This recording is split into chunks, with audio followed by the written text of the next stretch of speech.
Olá pessoal, tudo bem? Então nós chegamos no nosso 18º capítulo deste livro, que se chama Apontamentos à Margem. É muito interessante esse capítulo, porque são alguns dos questionamentos que cada um de nós sempre faz.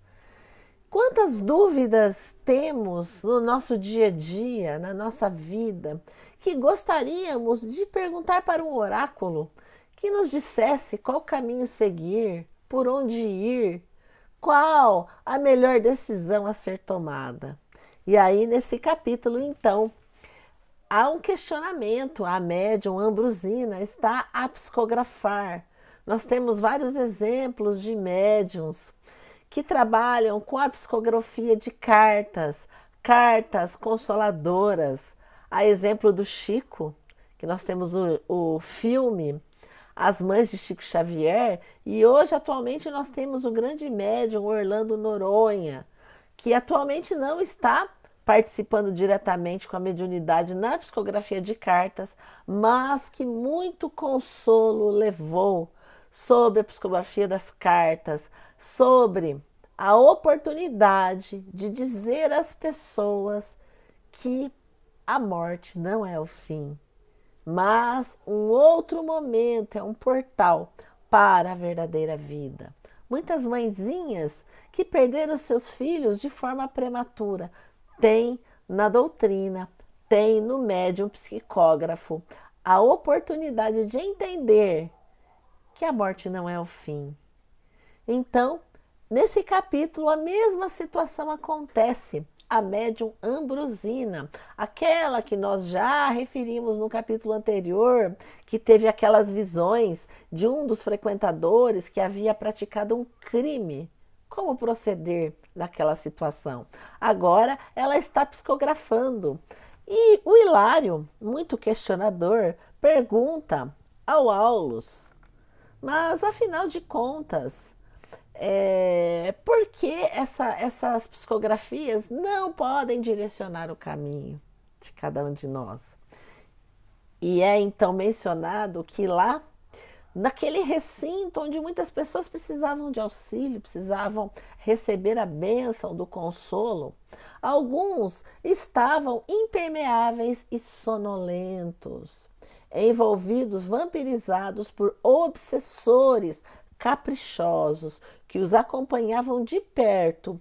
Entretanto, muitos desencarnados de mediana compreensão ouviam e sinceramente aplicados ao ensino consolador.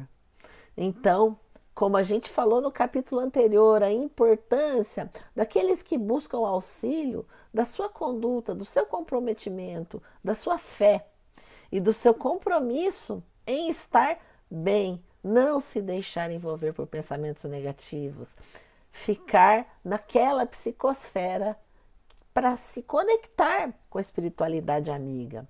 Então, era interessante nesse capítulo, por tantas mensagens pessoais para tantos amigos, pergunta o Hilário, por que tantas mensagens? São respostas reconfortadoras a companheiros que lhe solicitam a assistência. Aí o Hilário, e entre essas respostas, traduzem equação definitiva para os problemas que expõem? E aí o Aulus, então, com uma resposta que acho que também é para cada um de nós, entre o auxílio e a solução vai sempre alguma distância em qualquer dificuldade. E não podemos esquecer que cada um de nós possui os seus próprios enigmas.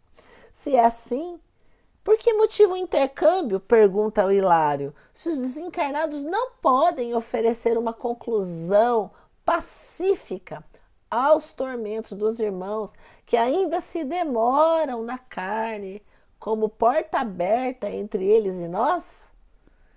Aí o Aulus, na vida eterna, a existência no corpo físico, por mais longa, é sempre curto período de aprendizagem.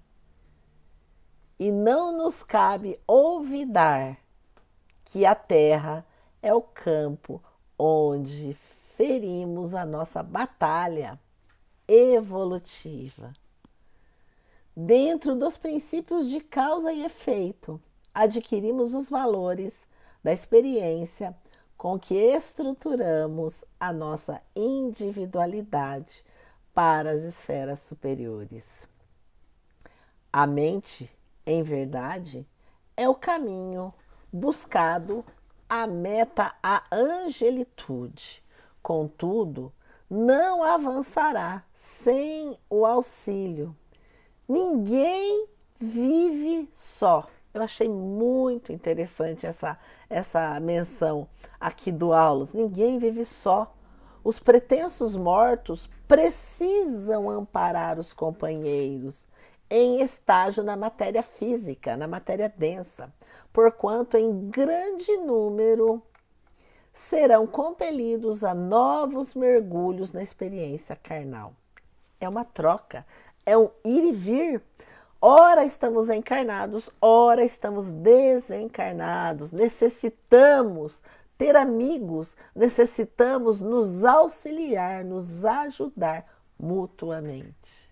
Então nunca estamos sozinhos. É da lei que a sabedoria socorra a ignorância, que os melhores ajudem aos menos bons.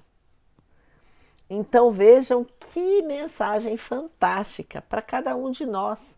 Quantas vezes temos dúvidas sobre o que fazer, como nos portarmos, com tantos espíritos que se conectam conosco, com tanto tempo de prática do espiritismo, mas não há interferência no livre-arbítrio. Temos a certeza que as nossas ações, os nossos pensamentos terão a companhia da espiritualidade. Ora, podemos exemplificar o amor. Ora, podemos ser exemplos da dor, da vingança, do ódio e dos maus pensamentos, das viciações da matéria. Então, devemos nos comprometer com esse trabalho, porque neste momento estamos encarnados, mas em breve voltaremos para a nossa casa. E então seremos nós necessitados de companheiros encarnados para essa troca, para esse ir e vir, para esse grande aprendizado que é a vida, que é o espírito imortal. Então vejam que interessante, aí o Aulus coloca Jesus, o governador espiritual no mundo, auxiliou a doentes, aflitos, sem retirá-los das questões fundamentais que lhes diziam respeito. Zaqueu, o rico prestigiado pela visita que foi feita, sentiu-se constrangido a modificar a sua conduta. Maria de Magdala recebeu a carinhosa atenção, não ficou livre do dever de sustentar-se ao árduo combate da renovação interior. Lázaro, reerguido das trevas, não foi exonerado da obrigação de aceitar mais tarde o desafio da morte. E o que dizer de Paulo de Tarso? Foi chamado no caminho de Damasco. Entretanto, o apóstolo não obteve dispensa dos sacrifícios que lhe cabiam no desempenho de nova missão. E fica aqui a dica para quem gosta realmente de ler o livro Paulo Estevão, de psicografia do nosso querido Chico Xavier, por Emmanuel.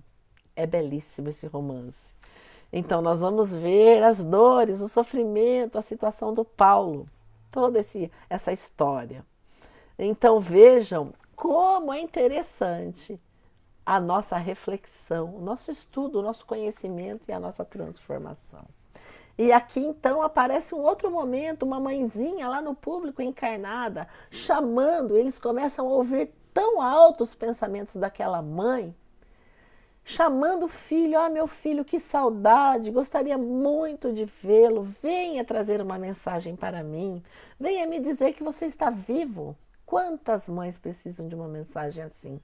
E as suas rogativas eram tão altas que Aulus, Hilário e André ouviram de forma estridente. Eram os pensamentos daquela mãezinha.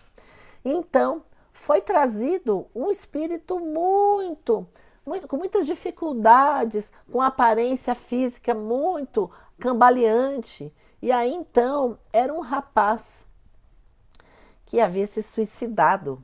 E ele, então, conversa com a mãe. Estou aqui, perdoe-me, perdoe-me, sou um renegado, um náufrago. Busquei a morte quando eu deveria viver para o seu carinho. Agora sim, vejo o sofrimento de perto e desejaria aniquilar-me para sempre. Tal a vergonha que me aflige o coração.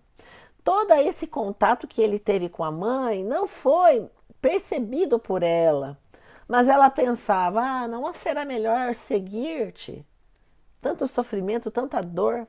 Então, não foi possível que ele se comunicasse, tal era a situação física que ele se encontrava, muito adoentado. Logo, ele foi então ajudado, auxiliado por aqueles guardas que estavam no local, como a gente já falou nos outros capítulos, e ele foi retirado do local. Então, lá estava a mãe, e ela queria uma resposta. Então, o auxílio vem de outra forma, na forma da mensagem final. E é interessante que, justamente sobre a importância do trabalho, da mediunidade, é que foi intuída a nossa irmã Brusina psicografar uma mensagem do mentor Gabriel, como nós mencionamos no capítulo anterior. Então, alguns trechos dessa mensagem belíssima que diz o seguinte: o cristianismo, que deveria ser a mais ampla e a mais simples das escolas da fé, há muito tempo como se equistou no superficialismo dos templos. Era preciso libertar os princípios a benefício do mundo que cientificamente hoje se banha do clarão de nova era. Por esse motivo, o governo oculto do planeta deliberou que a mediunidade, essa parte eu achei fantástica do livro, a mediunidade fosse trazida do colégio sacerdotal à praça pública, a fim de que a noção de eternidade, através da sobrevivência da alma, desperte a mente anestesiada do povo, desperte a mente, desperte o coração. É assim que Jesus nos reaparece agora, não como fundador de ritos e fronteiras dogmáticas, mas em uma verdadeira feição de redentor de almas humanas. Vejam que lindo, que belíssimo. Ele se utilizou da mediunidade para acender a luz da sua doutrina de amor, restaurando enfermos e pacificando aflitos. Em muitas ocasiões esteve em contato com os chamados mortos, alguns dos quais não eram senão almas sofredoras e a vampirizarem obsediados de diversos matizes. A mensagem é belíssima, claro que vale a leitura. E ele diz o seguinte: meus amigos, é indispensável procurar na mediunidade não a chave falsa para certos arranjos inadequados na Terra, mas sim o caminho do nosso ajustamento à vida superior. O Espiritismo convida-nos, simbolicamente é Jesus que retorna ao mundo, convidando-nos ao aperfeiçoamento individual por intermédio do trabalho construtivo e incessante. Nós terminamos por aqui, mas o capítulo é belíssimo. Convido vocês a lerem o capítulo e vamos continuar. Estamos indo para mais da metade do capítulo. Fica conosco, acompanhe as leituras. Que Jesus nos abençoe.